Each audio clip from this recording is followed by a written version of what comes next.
اسلامی عقائد میں سے نا ایک بنیادی عقیدہ آخرت ہے۔ جن چیزوں پر انسان ساری زندگی اعمال کرتا ہے وہ چیزیں ہوتی ہیں جو اس کے عقیدے میں شامل ہوتی ہیں۔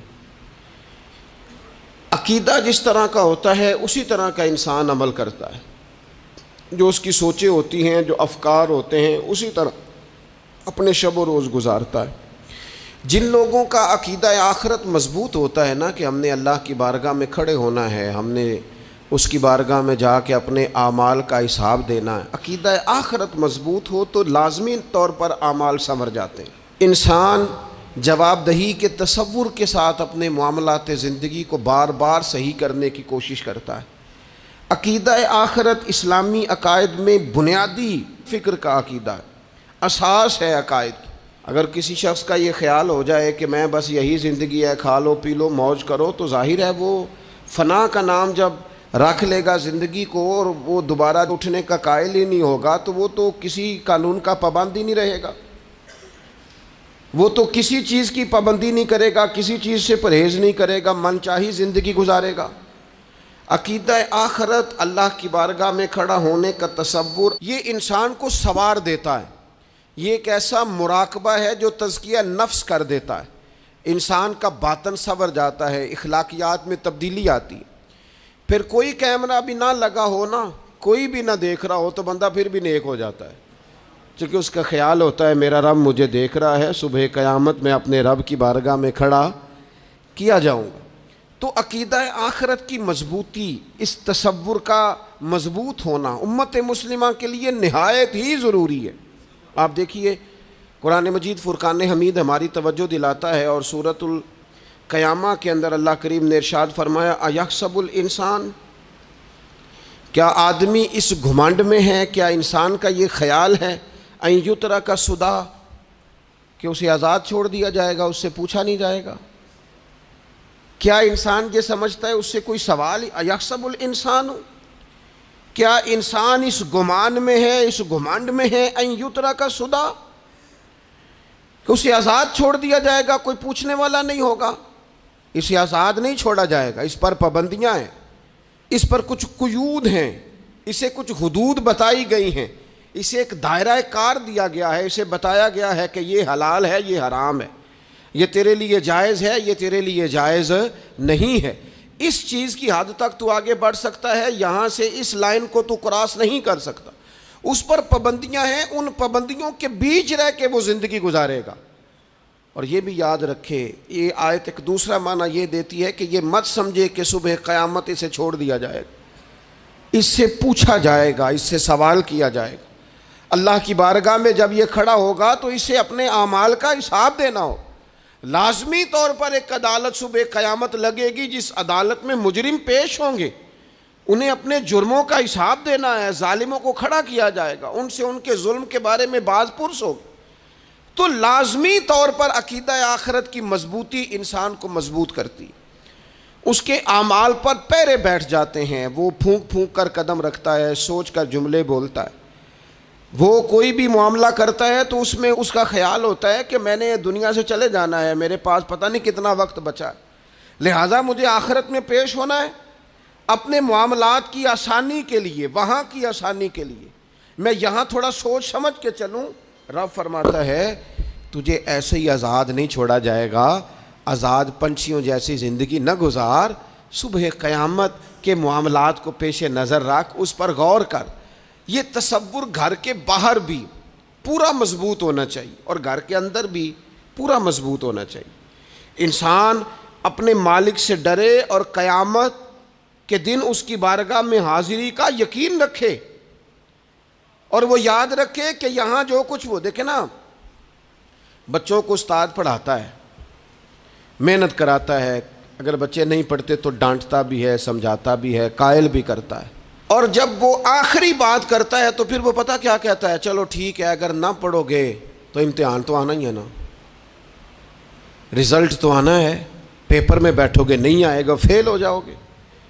یہ لاسٹ پر یہ بات ضرور ہوتی ہے، اور یہ امتحان دینے کا تصور اور امتحانی سینٹر میں جانے کا خیال طالب علم کو مجبور کرتا ہے کہ میں اسباق تیار کروں، میں بار بار اس پر غور کروں، میں کتاب کو سمجھوں، میں اس کو حل کروں چیزوں کو، تاکہ جب میں مرکز میں جاؤں پرچہ دینے کے لیے امتحانی سینٹر میں تو پھر مجھے پریشانی کوئی نہ ہو۔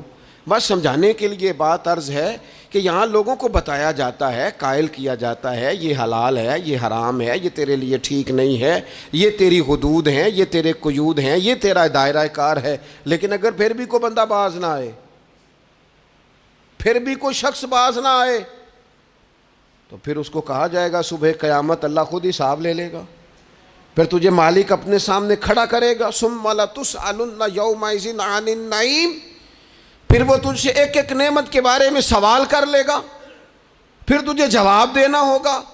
تو اس تصور کو اپنی زندگی میں لاگو کریں کہ ہم نے مرنا ہے، اللہ کی بارگاہ میں جان، اس تصور کو پوری طور پر طاری کریں اپنے ذہنوں میں۔ یہ جو رسمی سی بات ہے نا، پتہ نہیں کب چلے جانا ہے، جو جانے والے ہوتے ہیں ان کی کوئی تیاری بھی ہوتی ہے، جن کو پتہ ہوتا ہے نا وہ رمضان المبارک میں نا کئی دفعہ ایسا ہوتا ہے کہ ٹکٹیں نہیں مل رہی ہوتی ہیں اور عمرے کے ویزے لگ چکے ہوتے ہیں، تو ایجنٹ کہہ دیتے ہیں جانے والوں کو کہ تیاری رکھنا، کسی وقت بھی میرا فون آ جائے گا۔ تو لوگوں نے بیگ باندھ لیے ہوتے ہیں، سامان تیار کر لیا ہوتا ہے، سارے انتظامات کر کے رکھے، کیوں کہ پتہ نہیں کس وقت بلاوا آ جائے گا۔ تو روز کہتا ہے پتہ نہیں اللہ کی جانب سے کس وقت بلاوا آ جائے گا۔ پھر اپنی تیاری بھی تو یار کچھ بتانا، میں بھی بتاؤں آپ بھی بتائیں، پھر ہم اپنے آپ سے یہ بھی تو سوال کریں نا کہ جہاں اچانک جانا پڑے اس کے لیے تیاری ہوتی ہے، ہماری تیاری کیا ہے؟ اگر اچانک جانے پڑے اس کی بارگاہ میں کیا تیاری؟ روز دیکھ رہے ہیں نا، کچھ لوگ روڈ پہ چڑھے تھے پہنچ نہیں سکے، ہاسپٹل گئے تھے پہنچ نہیں سکے، کچھ لوگ کسی فیلڈ میں کام کر رہے تھے ڈگری نہیں مل سکی، جا ہی نہیں سکے، وقت آ گیا۔ تو اگر وہ ٹائم آ جاتا ہے اس کی بارگاہ میں حاضر ہونا پڑ جاتا ہے، تیاری کیا ہے؟ نبی پاک علیہ الصلوۃ والسلام گھر کے اندر اپنے گھر والوں کی تربیت کے لیے اور تعلیم امت کے لیے ایک دعا مانگتے تھے۔ حضرت عائشہ صدیقہ کہتی ہیں حضور دعا مانگتے تھے، مشکات میں موجود ہے۔ کیا دعا تھی؟ اللہم حاسبنی حسابا یسیرا، اے اللہ ذرا حساب آسان کر کے لینا۔ یہ حضور تعلیم امت کے لیے دعا مانگتے، اللہ حساب ذرا آسان کر کے لیجیے، مالک کرم فرمانا۔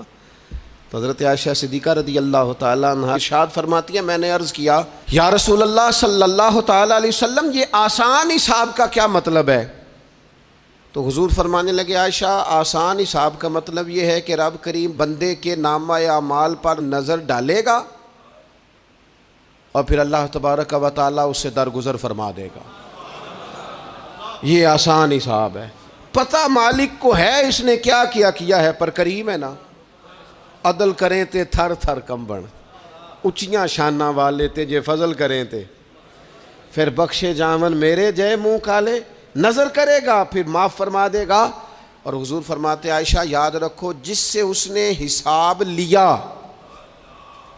وہ پھر بڑی مشکل میں آ جائے گا، اس کے لیے مشکل ہو۔ اللہم حاسبنی حسابا یسیرا، اے اللہ تو حساب ذرا آسان کر کے لینا، ذرا آسان کر کے۔ یہ تعلیم امت کے لیے کہ امت کے دل میں خیال پیدا ہو کہ حساب دینا ہے، تو نے حساب دینا ہے، تو نے اپنے مال کا حساب دینا ہے، تو نے اپنے لفظوں کا حساب دینا ہے، تو نے معاملات کا حساب دینا ہے۔ تو جس کرسی پہ بیٹھا ہے، تو کلرک ہے یا صدر ہے، تو نے اپنی اس نشست کا حساب دینا۔ تو استاد ہے یا پیر طریقت ہے، تو مؤذن ہے یا خطیب ہے، تو جو بھی ہے تو نے حساب دینا ہے۔ تجھے تیرے منصب کے بارے میں پوچھا جائے گا، تجھے تیرے عہدے کے بارے میں پوچھا جائے گا، تجھے اپنی ذمہ داریوں کے بارے میں حساب دینا، اللہ کی بارگاہ میں تمہیں جا کے بتانا ہے کہ تم نے کیا اعمال کی۔ اس تصور کو پکا کریں اپنی۔ یہ تصور کتنا کو پکا ہونا چاہیے، دنیا کیا ہے اور آخرت کیا ہے۔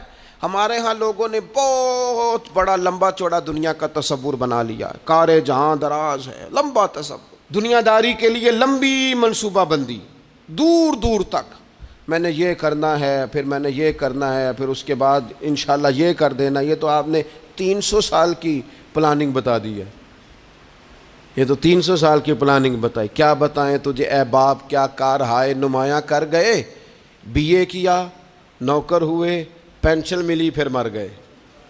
زندگی تو اتنی سی ہے, اتنی لمبی منصوبہ بندی, اس میں آخرت کہاں ہے؟ اس میں اگر کسی مقام پر رب کی بارگاہ میں حاضر ہونا ہے تو وہ کہاں ہے؟ جو مرنے والے لوگ ہوتے ہیں ان کا تو جینا کچھ اور طرح کا ہوتا ہے, جن کو جانا ہوتا ہے ان کا رہنا تو کچھ اور طرح کا ہوتا ہے, جن کو کسی جگہ منتقل ہونا ہوتا ہے, جو عارضی مکانوں میں رہتے ہیں ان کا رہن سہن تو ذرا اور طرح کا ہوتا ہے. لیکن جو ہمارا انداز ہے, جو ہمارا رہن سہن ہے, جو ہمارا طریقہ کار ہے, وہ تو مستقل رہنے کا ہے. وہ تو لگتا ہے کہ کبھی چھوڑنے والے نہیں ہیں. اس میں تو کوئی ایسی چیز نظر نہیں آتی کہ جس میں ہم محسوس کریں کہ ہم نے چھوڑ کے جانا ہے. لیکن نبی پاک علیہ السلام نے جس دنیا کو ہم بہت بڑی دنیا سمجھتے ہیں, حضور نے اس کی مثال کیا دی؟ صحیح مسلم کی حدیث ہے. دیکھیں کتنا کھول کر اور کتنا آسان کر کے رسول پاک ہمیں بات سمجھاتے ہیں. دنیا کیا ہے, آخرت کیا ہے, یہ والی زندگی کیا ہے, آخرت کی زندگی کیا, بالکل کھول کر واضح کر کے نبی پاک علیہ الصلوۃ والسلام فرمانے لگے دنیا اور آخرت کی مثال اس طرح ہے جس طرح دریا بہ رہا ہو اور کوئی آدمی اس میں انگلی ڈبوئے, جتنا پانی اس کی انگلی کو لگ گیا یہ دنیا ہے, اور جو باقی ٹھاٹھے مارتا دریا پیچھے ہے, سمندر پیچھے ہے, وہ سارا آخرت ہے. یہ اتنی سی دنیا ہے, یہ صحیح مسلم میں موجود ہے. اتنی سی دنیا کے لیے اتنے پاپڑ بیلنا, اتنی سی دنیا کے لیے اتنے ظلم کرنا, اتنی سی دنیا کے لیے اتنے حق ضائع کرنا, اتنی سی دنیا کے لیے اتنے لوگوں کے دل توڑنا, اتنے حقوق پہ ڈھاکہ ڈالنا, اتنا جبر کرنا, لوگوں کا مال کھانا, لوگوں کو تکلیف دینا, عزتیں اچھالنا, اتنی سی دنیا کے لیے. حضور فرمانے لگے اتنی سی ہے یہ دنیا, جتنا انگلی کو پانی لگ گیا ہے وہ جنت, جو نری جنت نہیں خدا کا فضل ہے, جو اللہ کی عطا ہے اپنے بندوں کے لیے. میرے کریم فرمانے لگے اس جنت میں وہ نعمتیں ہیں نہ کسی آنکھ نے دیکھی, نہ کسی کان نے سنی, نہ تمہارے دل پر کبھی خیال ہی گزرا ہوگا کہ ہمارا رب ہمیں یہ جی عطا فرمانے والا ہے. تھوڑا سا نا 24 گھنٹوں میں کچھ ٹائم اپنی آخرت کے لیے, اپنے سارے معاملات کو مرتب کرتے ہوئے کچھ زندگی کے کام اپنی آخرت کے لیے. آپ یقین کریں بچوں سے لے کر بڑوں تک, ان پڑھ سے لے کر پڑھے لکھے تک, ہم نے جس کو اپنے مزاج کے مطابق کم فہم سمجھا اس سے لے کر دانشور تک دوڑ لگ گئی دنیا جمع کرنے کی. وہ ایک سوچ حضرت سلطان باہو رحمۃ اللہ علیہ فرمانے لگے, ہزاروں لوگ ان کی خدمت میں آیا کرتے تھے تو کہتے ہیں رابدہ طالب کوئی نہیں ملیا, تے جو ملیا ہے طالب زردہ ہو. یہ تو دعا کرانے آئے ہیں کہ میرا کاروبار نہیں چلتا, یہ تو دعا کرانے آئے ہیں کہ جناب وہ میرا جو ہے وہ فلانا کیس سلجھ گیا. رابدہ طالب کوئی نہ ملے.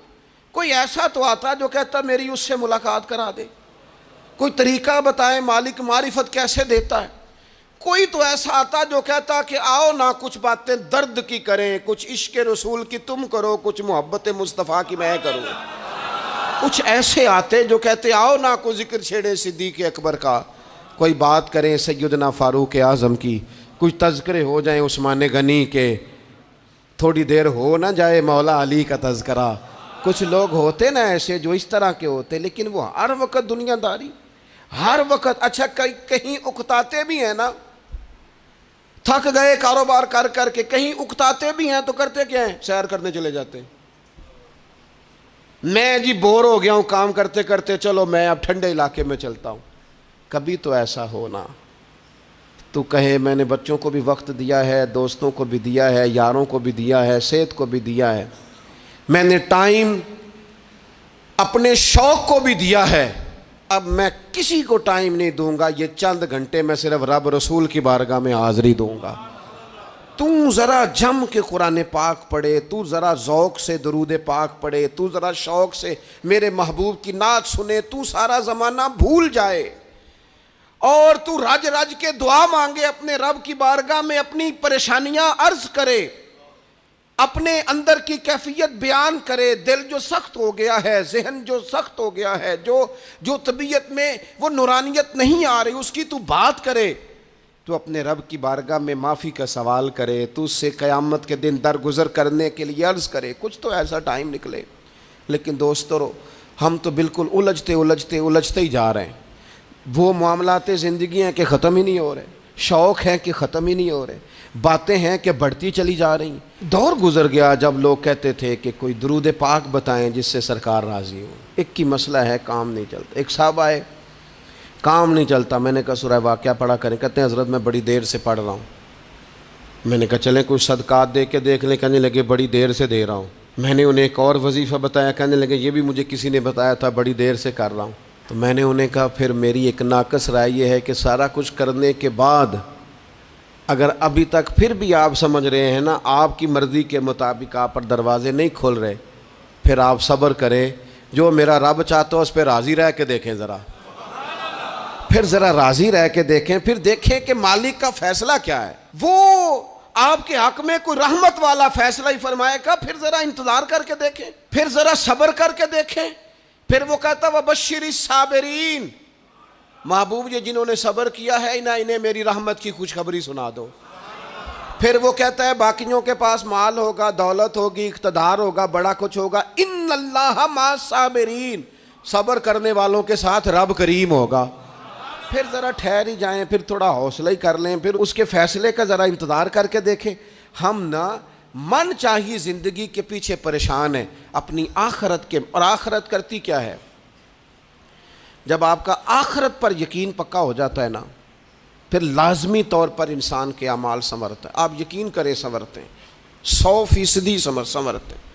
آپ آخرت پر جتنا یقین، حضرت عمر کا آخرت پر یقین پکا تھا نا، دنیا میں مکان ہی کوئی نہیں بنایا، پکا تھا۔ سیدنا مولا علی شیر خدا امیر المومنین بھی ہو گئے تو طامت پھر بھی پھٹی ہوئی تھی، پکا یقین تھا نا کہ اللہ نے ہمارے لیے آگے بڑی نعمتیں تیار کی ہوئی ہیں۔ حضور نے آ کے فرمایا تھا نا کہ عمر میں تیرا گھر دیکھ آیا ہوں جنت میں، یقین پکا تھا نا بڑا کچھ ملنے والا ہے۔ تو جن لوگوں کا پکا ہونا کہ میرا دیس میں گھر ہے، وہ پردیس میں بلڈنگیں نہیں بنایا کرتے، ان کو پتا تھا کہ ہمارے دیس میں گھر بنے ہوئے ہیں، لہٰذا یہاں وہ کسی پریشانی کا شکار۔ اور دوسرا، جب بندے کا آخرت پر یقین پکا ہو جاتا ہے نا، ایک بات آپ نے ضرور ذہن میں رکھنی ہے۔ ہمارے محدثین نے لکھا ہے جس بندے کا صرف دنیا داری میں جینے کا مزاج ہو جاتا ہے نا، وہ بزدل ہو جاتا ہے، اور جس کا خیال ہوتا ہے نا زندگی عارضی ہے، صبح قیامت دوبارہ اٹھوں گا، وہ بندہ بہادر ہو جاتا ہے۔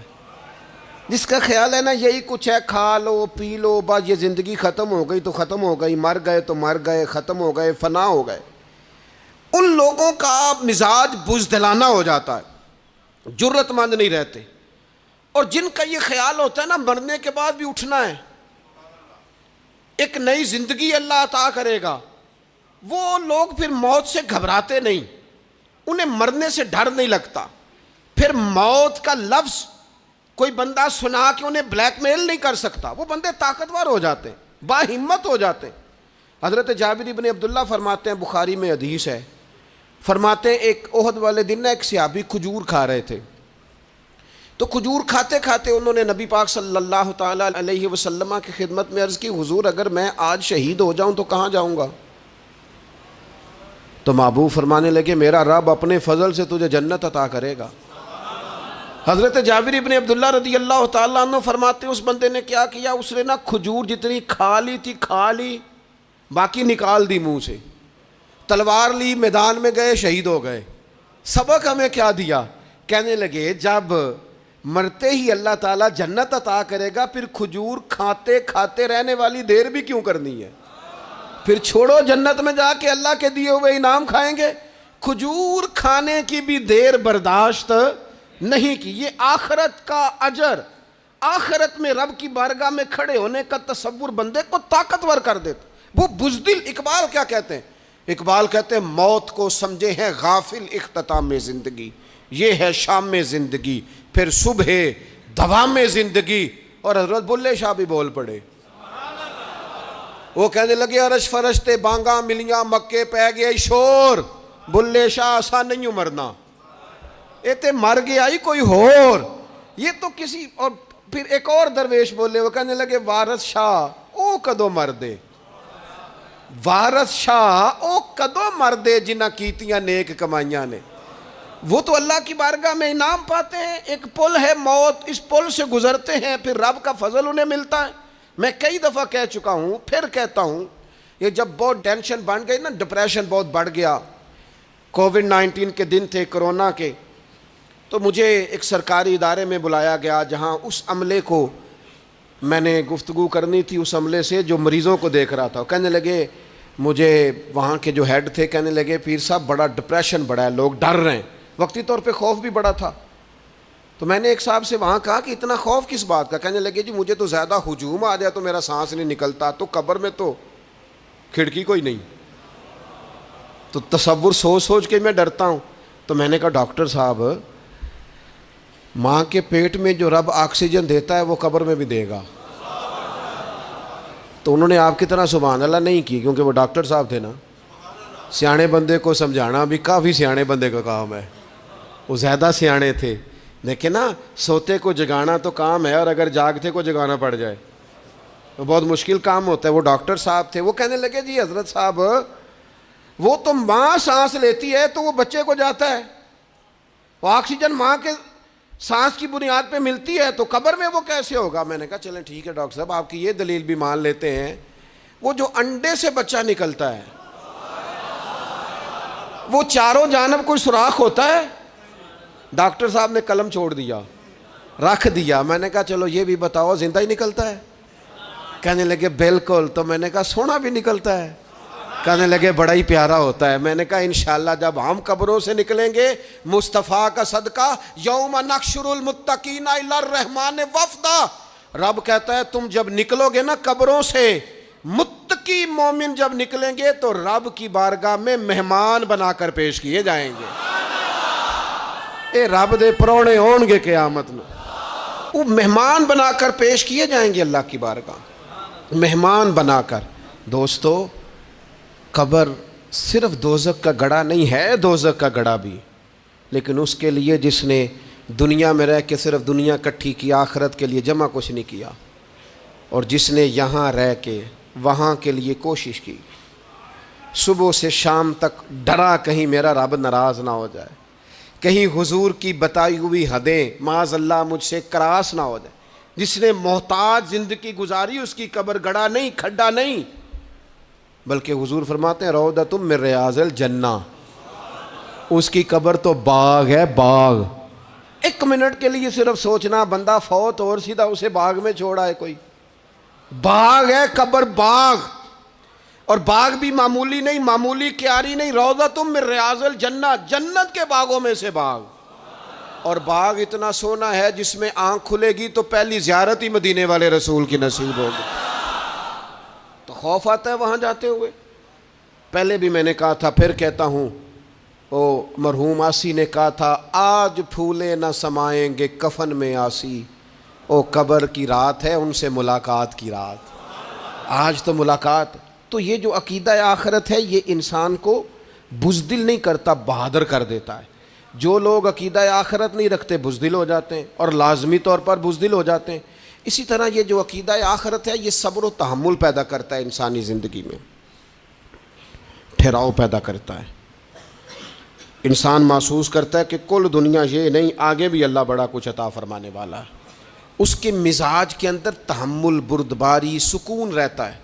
یعنی نہیں بھی اگر کسی مظلوم کو انصاف مل سکا دنیا میں تو وہ پھر بھی بے صبرا نہیں ہوتا، وہ ٹھہراؤ کا شکار ہے. اسے پتہ ہے قیامت کے دن بھی ایک عدالت لگے گی، اللہ کی بارگاہ میں جانا ہے. نبی پاک علیہ الصلوۃ والسلام نے فرمایا اگر سینگوں والی بکری نے بغیر سینگوں والی بکری کو تکلیف دی ہوگی تو قیامت کے دن اسے بھی بدلہ دینا پڑے گا.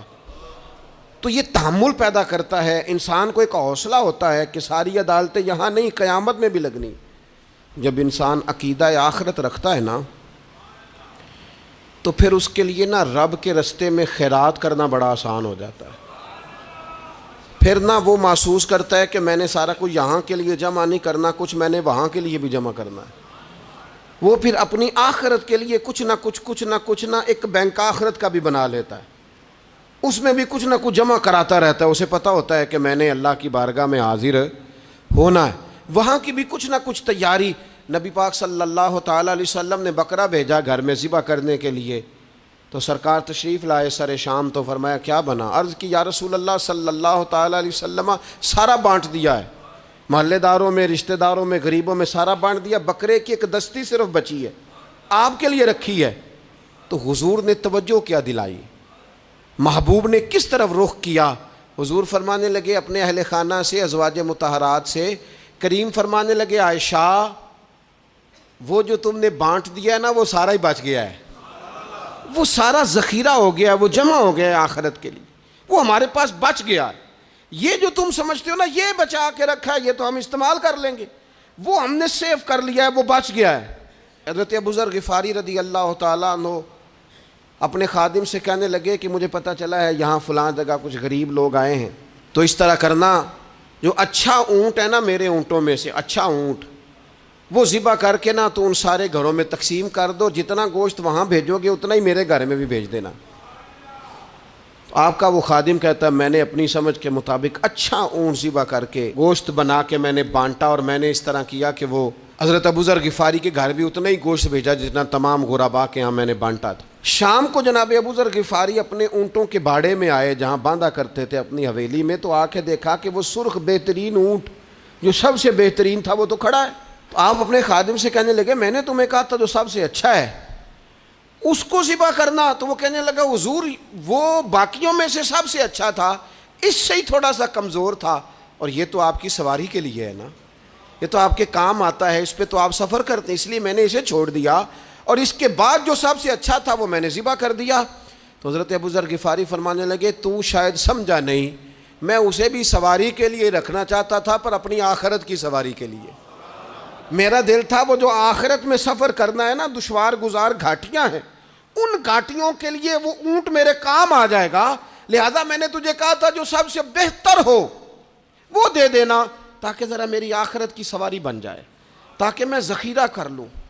بڑا دیا بال بچوں کو، بڑا دیا بہن بھائیوں کو، بڑا دیا دوست احباب کو، بڑے قرضے دیے ادھر ادھر، لیکن ساری زندگی دیے، ایک موقع پر صرف آپ نے کسی کو انکار کیا نہ، ایک موقع پر،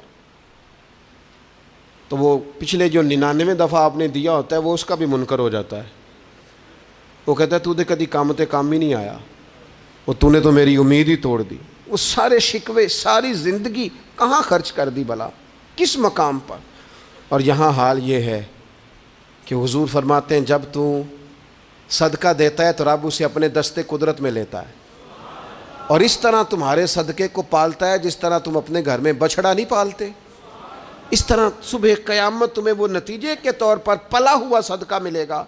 ہم اپنی آخرت کو چونکہ اس لیول پر یقین نہیں لاتے الا ماشاءاللہ، لہٰذا اس کی تیاری کے لیے ذخیرہ نہیں کرتے، اپنی آخرت کی تیاری کے لیے ذخیرہ کریں اور کوشش کریں کہ اور یہ عقیدہ اپنی اولادوں میں، اپنے متعلقین میں، اپنے احباب میں اس کو راسخ کریں، کوئی نہ کوئی بات عقیدہ آخرت کی، قیامت کی ضرور اس کا تذکرہ کریں، ان باتوں کو اپنی زندگی کا حصہ بنائیں۔ اگر عقیدہ آخرت نہ ہو تو دنیا کی ساری چیزیں ویسے ہی لوگوں کو عجیب لگنے لگ جائیں، اگر کوئی قیامت ہی قائم نہ ہو تو مظلوم رہ گیا، ظالم نے تو پھر ظلم ہی کمایا، وہ تو پھر دندناتا پھرے گا۔ تو رب کہتا ہے اَيَحْسَبُ الْإِنسَانُ أَن يُتْرَكَ سُدًى، کیا انسان سمجھتا ہے کہ اسے یوں ہی چھوڑ دیا جائے گا، کوئی اسے آزاد ہی چھوڑ دیا جائے گا، کچھ پوچھا ہی نہیں جائے گا؟ صبح قیامت سوال ہوں گے، رب کی بارگاہ میں حاضری ہوگی، اللہ کے حضور سوالات کے جواب دینے ہوں گے، لہٰذا اپنی زندگی کے اعمال کو مرتب کرتے وقت، کوئی بھی کام کرتے وقت ایک تصور ضرور ذہن میں رکھیں کہ مجھے صبح قیامت اس کا حساب دینا ہے۔ یہ جو جواب دہی کا تصور ہوتا ہے یہ انسان پر پہرے دار ہوتا ہے، یہ اس کو مضبوط کرتا ہے، اس کی عقیدے کی بنیادیں اس کے عمل کو طاقتور کر دیتی ہیں۔ لہٰذا عقیدہ آخرت اپنے بچوں میں، آنے والی نسلوں میں، آپ دیکھیں حضور نے یہ عقیدہ آخرت مضبوط کر دیا تھا نا، تو پھر سیدہ فاطمہ الزہرا نے کچے مکان میں ساری زندگی گزار دی، پھر محبوب پاک نے دیکھا کہ وہ اونٹ کے بالوں کی بنی ہوئی چادر اوڑھ کے چکی پیس رہی ہیں، تو محبوب نے یہ نہیں فرمایا کہ اللہ آسانی کر دے گا، اچھا وقت آ جائے گا تو فکر نہ کرنا یہ مشکل، نہ محبوب کریم نے فرمایا فاطمہ دنیا میں تھوڑی مشقت برداشت کرو، اللہ آخرت کی ساری سعادتیں آپ کو ہی عطا فرمائے گا۔ گویا کریم نے فرمایا آپ کو یوں ہی زندگی گزارنی ہے، یہی طرز رکھنی ہے، اسی طرح ہی آپ کو وقت گزارنا ہے۔ جو آرام کا وقت ہے وہ اللہ تعالیٰ جنت میں عطا کرے گا۔ عقیدہ آخرت کی مضبوطی تھوڑا سا، ہمارے ایک بڑے قریبی دوست تھے، بڑا میرا ان سے پیار تھا، 34.5 سال عمر، خود ہارٹ اسپیشلسٹ ڈاکٹر، لیکن یہ پچھلے ہفتے وہ مریضوں کو چیک کر کے نیچے آ کے دفتر میں بیٹھے ہیں۔ ایک تو لوگ کہتے ہیں نا ہسپتال پہنچ جاتا تو شاید بچ جاتا، تو ہاسپٹل کے اندر ہی تھے، اور ابھی چڑھتی جوانی، 34-35 سال عمر۔ لیکن کمال یہ تھا کہ میرے جیسے کئی لوگوں نے بھی آنسو اس لیے بہائے کہ اتنی چڑھتی جوانی میں اتنے خوبصورت ماحول کے اندر بھی انہوں نے مزاج خیر خواہی کا بنایا ہوا تھا، ہر شخص سے حسن کلام اور رب رسول کی طرف اپنا لگاؤ، نماز کی پابندی، جب بھی حال پوچھنا تو کہتے تھے اللہ اور اس کے رسول کا فضل ہے۔ تو اپنی زندگی میں جن لوگوں کا تصور آخرت مضبوط ہو جاتا ہے وہ کئی دفعہ جلدی بھی سمٹ کر چلے جائیں تو ان کے حق میں رحمت والے فیصلے ہوتے ہیں۔ اللہ تعالی ہمیں سمجھنے کی توفیق عطا کرے۔